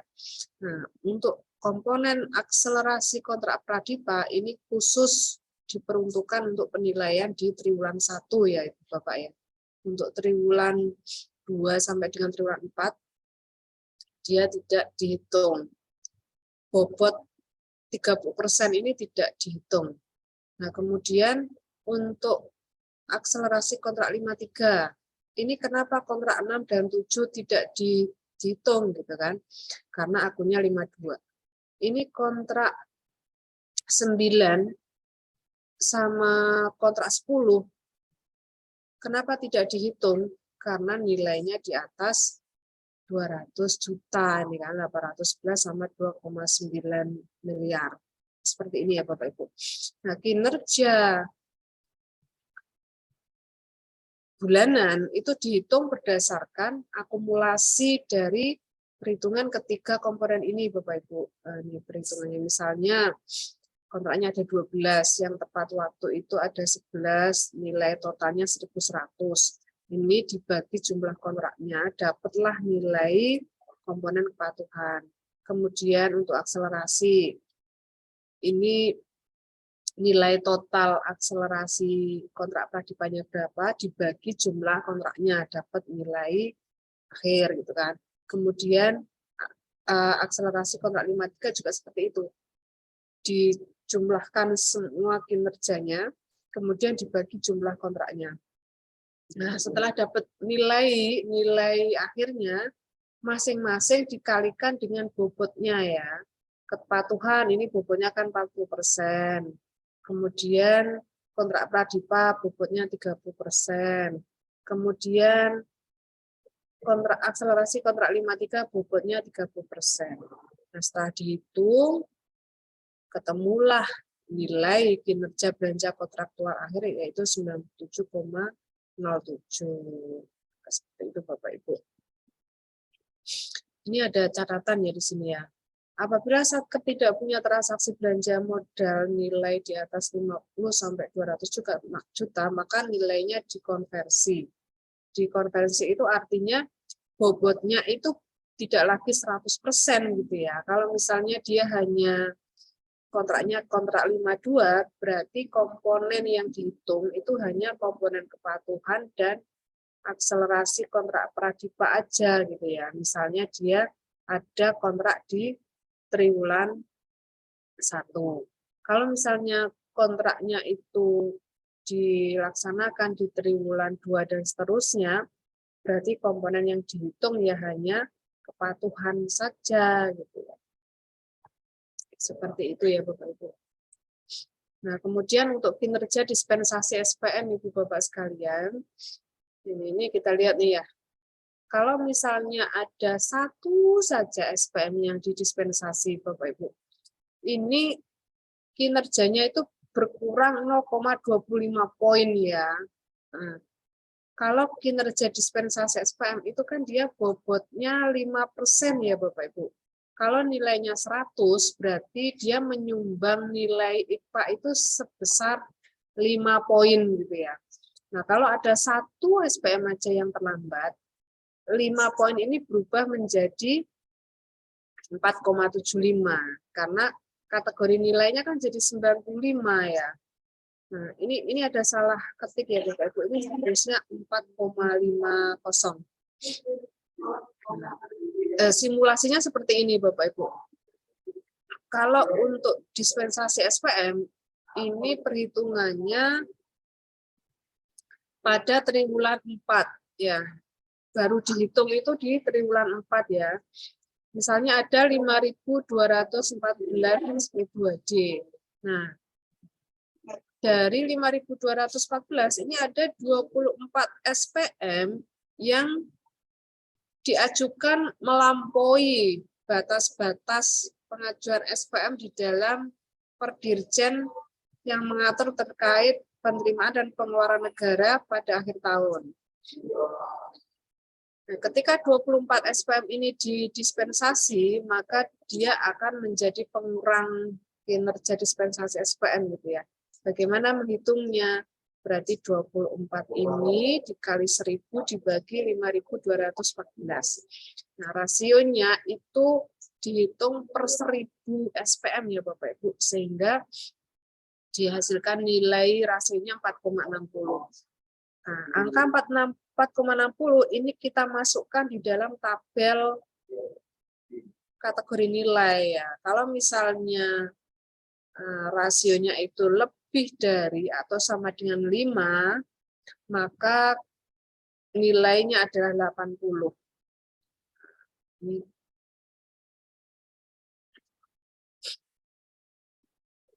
Kalau misalnya 1 sampai dengan 4,99 nilainya 85. Kalau misalnya rasio dispensasi itu 0,1 sampai 0,99, nilainya 90. Kalau misalnya 0,01 sampai 0,099, nilainya 95. Kalau nggak mengajukan dispensasi sama sekali, nilainya 100. Nah, kalau misalnya rasio 4,60, ini berarti ada di layer kedua dari bawah ini ya. Nah, sehingga nilainya adalah 85. 85 Bapak Ibu. Nah, bisa dipastikan nilai indikator kinerja dispensasi SPM-nya hanya 4,25 gitu ya, dari skala 5. Ini yang sudah bisa dipastikan nilai kinerja dispensasi SPM-nya 4,75 itu adalah Pengadilan Negeri Bojonegoro. Kemudian ada lagi yang mengajukan Lamongan ya. Nah, kemudian Ibu Bapak sekalian, kami di KPPN juga diminta untuk mendorong satuan kerja untuk berbelanja secara online ya, di aplikasi namanya Digipe ya Bapak Ibu ya.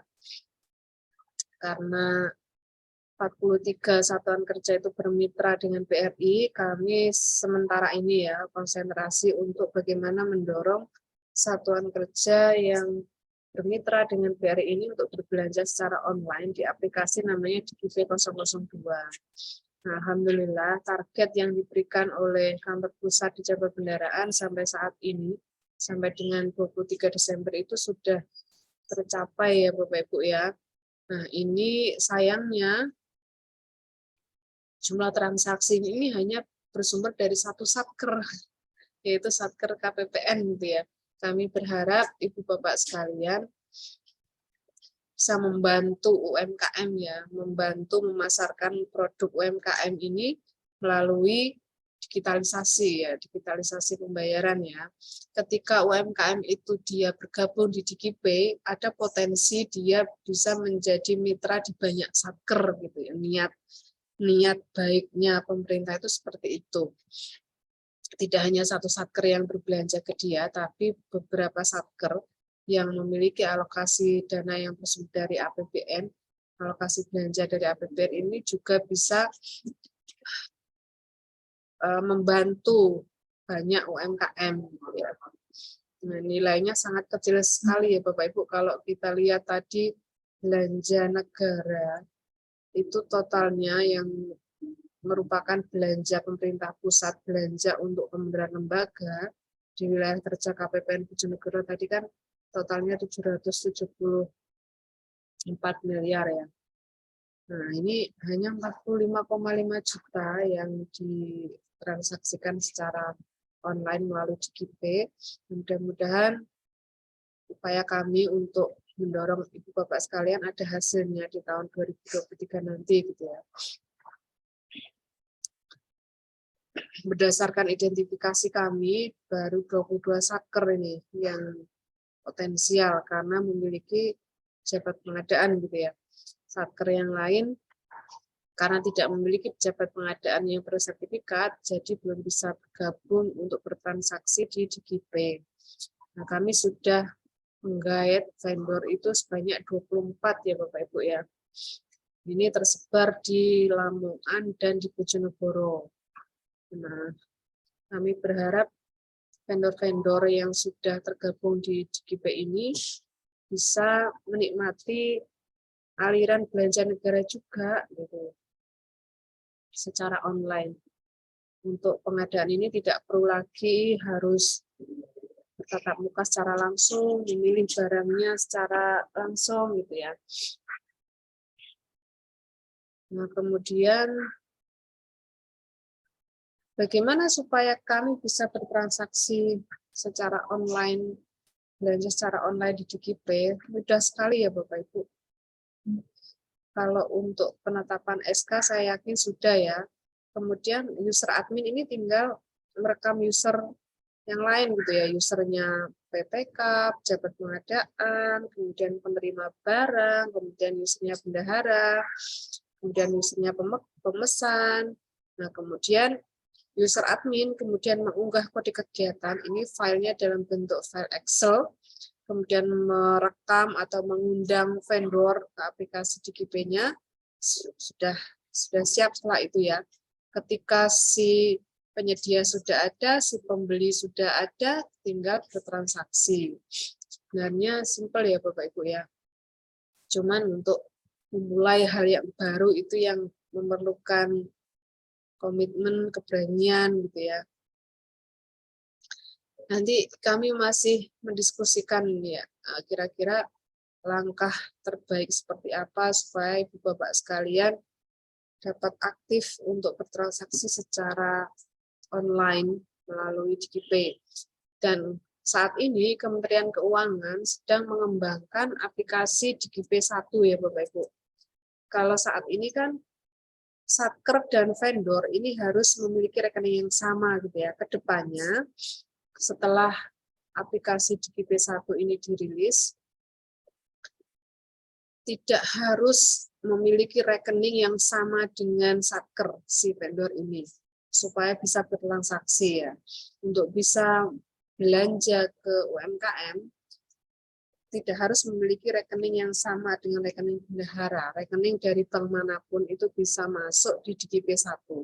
Saat ini masih dalam pengembangan, mudah-mudahan bisa dirilis dalam waktu dekat sehingga seluruh UMKM yang dari beragam rekening, dari beragam mitra bank gitu ya, itu bisa tergabung di dalam DigiPay. Sehingga para satker ini memiliki referensi penyedia yang beragam gitu ya. Nah, kemudian kami juga memantau pergerakan penggunaan kartu kredit pemerintah ya Bapak Ibu. Pada tahun 2022, Kantor Pusat Direktorat Jenderal Perbendaharaan ini menginisiasi adanya kartu kredit domestik Bapak Ibu. KKP domestik itu dia saat ini belum berupa kartu, tapi QRIS ya. Ini teknologi itu semakin berkembang luar biasa ya. Kalau dulu kita hanya bisa berbelanja secara tunai.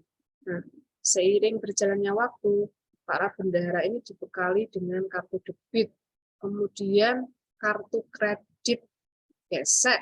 Nah, sekarang ini ada lagi namanya ada yang menyebutnya KRIS, ada yang QRIS gitu ya.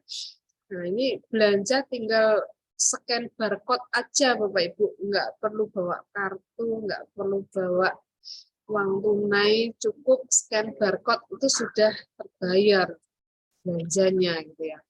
Nah, ini kita coba diskusi dulu, kira-kira kita coba diskusi komunikasi dengan pihak perbankan, apakah di wilayah Bojonegoro dan Lamongan ini sudah dimungkinkan untuk implementasi KKP domestik. Nah, sampai dengan 23 Desember ini menunjukkan perkembangan yang menggembirakan ya Bapak Ibu ya. Di sini kita lihat untuk total transaksinya mengalami peningkatan dibandingkan periode sebelumnya, sudah mencapai 583 juta ya. Nah, ini yang terbesar realisasinya adalah Lapas Lamongan. Kami ucapkan terima kasih kepada Lapas Lamongan, kemudian Lapas Bojonegoro, Pengadilan Negeri Lamongan, kemudian KPPBC Bojonegoro, kemudian KPP Pratama Bojonegoro, kemudian Pelabuhan Perikanan Nusantara Brondong, dan Kantor Pelayanan Perbendaharaan Negara Bojonegoro gitu ya, yang sudah memanfaatkan kartu kredit pemerintahnya. Nah, ini dari sisi pemerintah ini suatu kemajuan gitu ya. Kalau uang persediaan tunai itu bersumber dari kas negara gitu ya. Bendahara diberi pinjaman oleh negara gitu ya. Tapi kalau kartu kredit pemerintah ini para bendahara dipinjami dulu oleh bank penerbit KKP-nya gitu. Nah, sehingga bisa meminimalkan idle cash ya. Kas yang menganggur itu bisa diminimalisir. Nah, kami berharap bagi 20 8 ya. 35 dikurangi 7 ya. 28 satker lain yang mengelola KKP nanti misalnya di tahun 2023 berniat berencana untuk memanfaatkan kartu kredit pemerintah lagi, ini dioptimalkan gitu ya penggunaannya ya.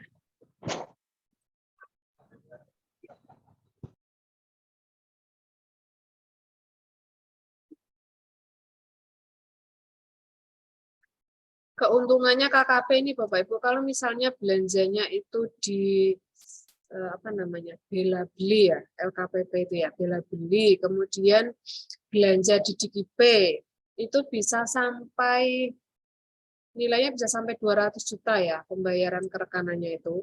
Ya tentu saja dengan memperhatikan limit KKP-nya gitu ya. Tapi kalau misalnya limit KKP-nya tidak mencukupi, bisa menggunakan mekanisme TUP KKP juga gitu kan. Nah, ini bisa dimanfaatkan. Dan kalau misalnya kita memprioritaskan KKP, menurut saya pribadi ini enak banget ya Bapak Ibu.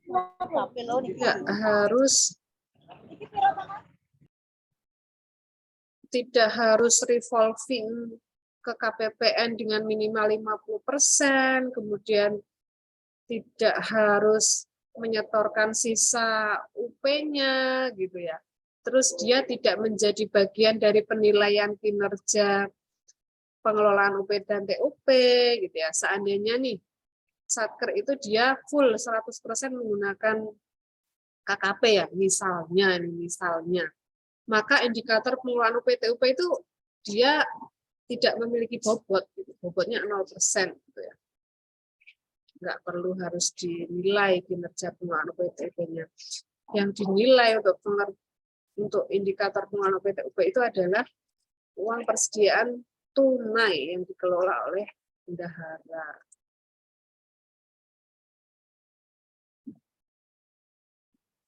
Dan ini yang masa depan ini Bapak Ibu, masa depan kita nih.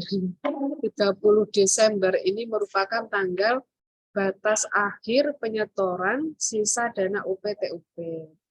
Nah, kami berharap untuk TUP sebisa mungkin dihabiskan gitu ya, karena berapapun nilai setoran TUP itu akan berpengaruh di kinerja indikator pengelolaan UP TUP dalam IPA. Tapi kalau sisa UP itu dia nggak akan berpengaruh kecuali kalau penyetorannya setelah 30 Desember.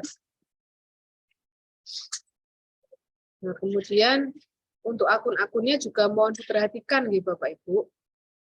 Kalau misalnya ada kesalahan penggunaan akun, nanti dia tidak bisa nihil UP-nya, gitu. Saldonya akan tetap muncul kalau Bapak Ibu mengembalikan dengan akun yang tidak sesuai. Kalau untuk UP rupiah murni itu 815111 ya.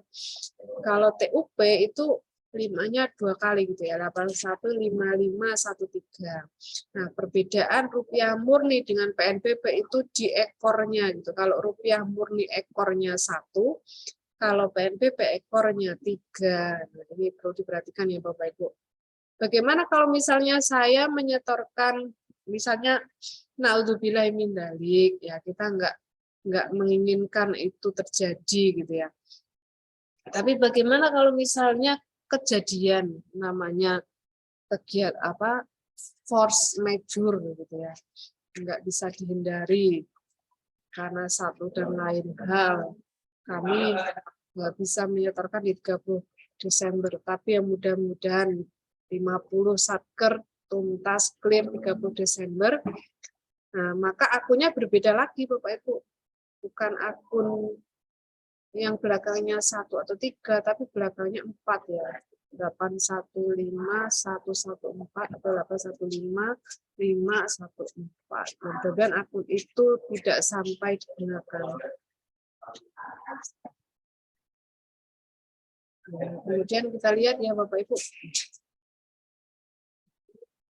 Kami sudah mengolah datanya ini berdasarkan hasil unduhan dari aplikasi Unspan. Nah, kami melakukan pemeringkatan untuk periode triwulan 4 sampai dengan bulan November. Tingkat pertama ini Lapas Bojonegoro nggih, untuk penilaian kinerja pelaksanaan anggaran sampai dengan bulan November periode triwulan 4. Nah, ini tentu saja akan ada pergerakan lagi nanti di 30 Desember 2022 ya Bapak Ibu ya. Setelah Bapak Ibu sekalian seluruh satuan kerja mengajukan pertanggungjawaban atas uang persediaan maupun tambahan uang persediaan. Nanti akan mendongkrak nilai di penyerapan anggaran ini ya. Nah, kemudian perlu diperhatikan juga untuk tanggal pengajuan SPM GUP, SPM PTUP-nya jangan sampai melampaui 1 bulan gitu ya. Dan persentasenya juga perlu diperhatikan. Nah, ini pengelolaan PTUP ini kita jaga supaya tidak semakin menurun gitu ya. Dan pastikan setoran TUP itu tepat waktu. Paling lambat 30 Desember supaya kinerjanya ini tidak menurun. Ini kita lihat beberapa satker capaian output-nya itu belum mencapai optimal gitu ya. Ini wajar karena target PCRO yang digunakan itu adalah target triwulan 4 gitu ya. Nah, ini kita lihat peringkat 9 sampai 20, kemudian 21 sampai 29, kemudian 30 sampai 39, kemudian 40 sampai 49,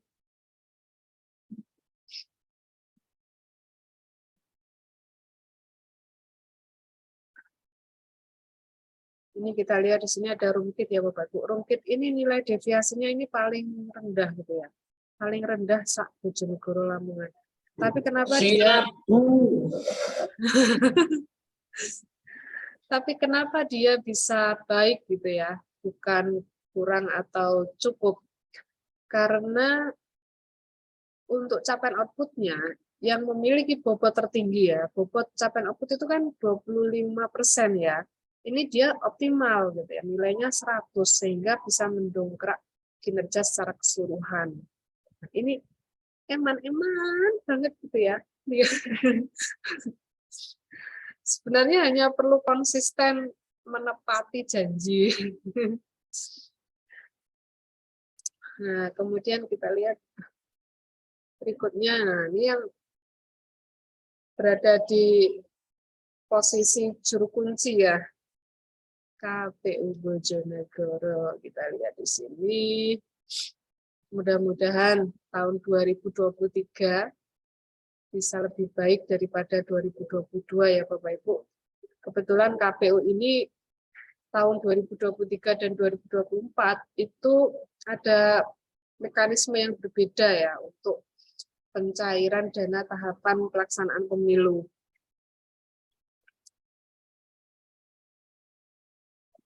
Terima kasih. Baik, Ibu Bapak sekalian, demikian yang dapat kami sampaikan. Mudah-mudahan paparan kami bisa membantu Ibu Bapak sekalian untuk meningkatkan kinerjanya ya. Seandainya ada hal-hal yang ingin didiskusikan, terdapat hal-hal yang belum jelas, bisa disampaikan ke kami melalui Zoom ini kali ini, atau bisa diskusi secara langsung di ruang FO KPPN, atau bisa melalui Zoom meeting di lain kesempatan, atau bisa melalui telepon, atau bisa melalui WhatsApp juga. Demikian Bapak Ibu sekalian, apakah ada yang ingin ditanyakan?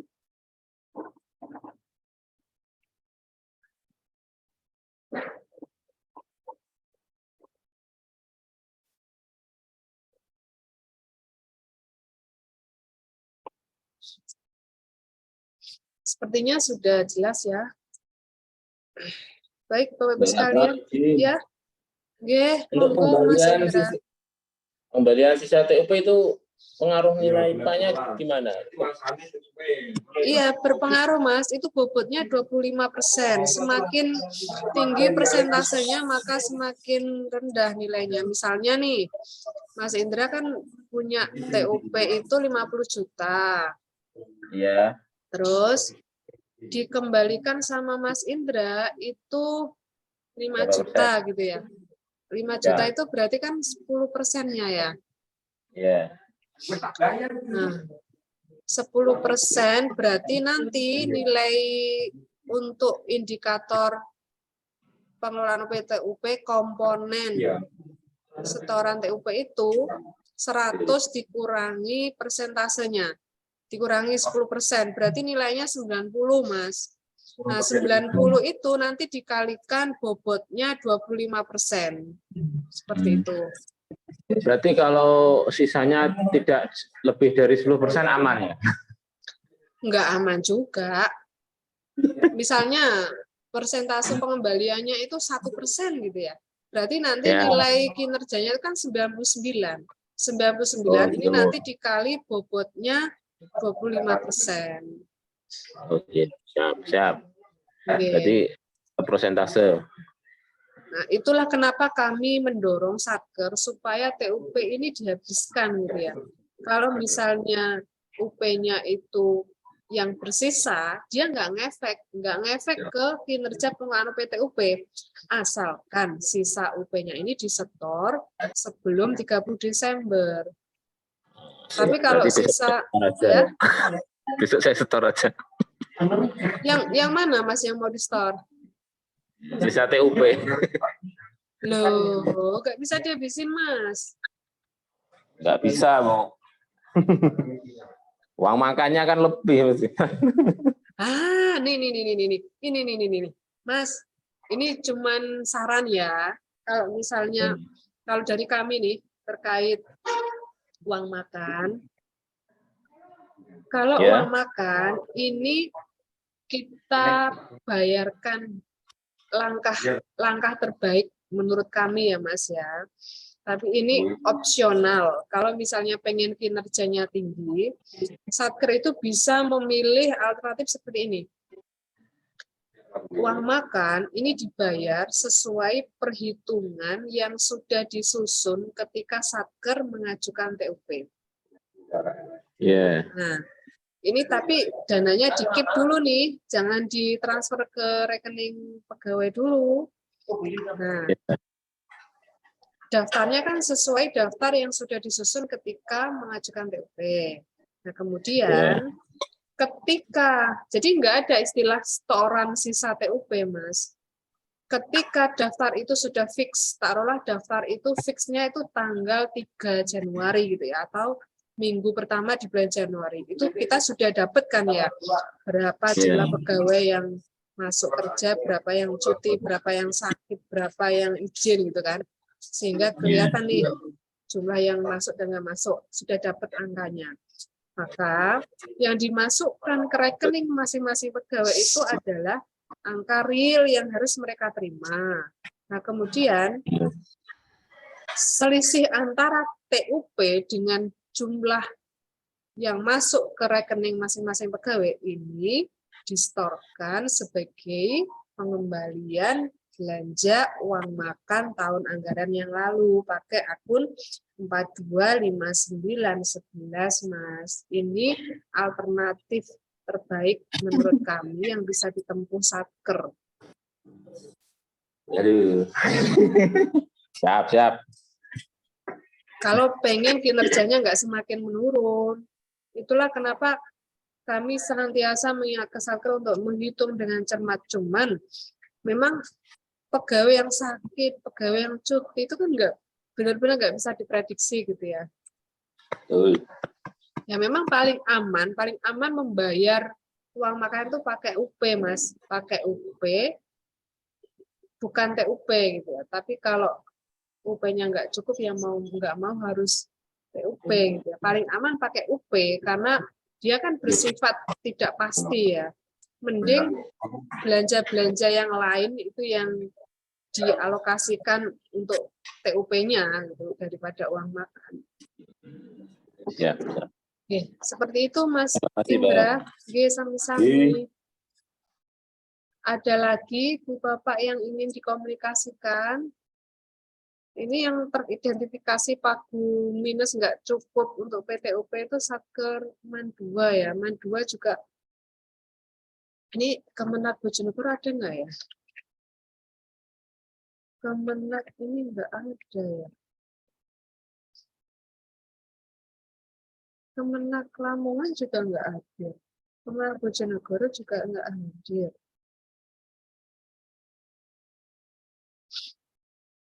Baik, Ibu Bapak sekalian, apakah ada lagi yang ingin ditanyakan?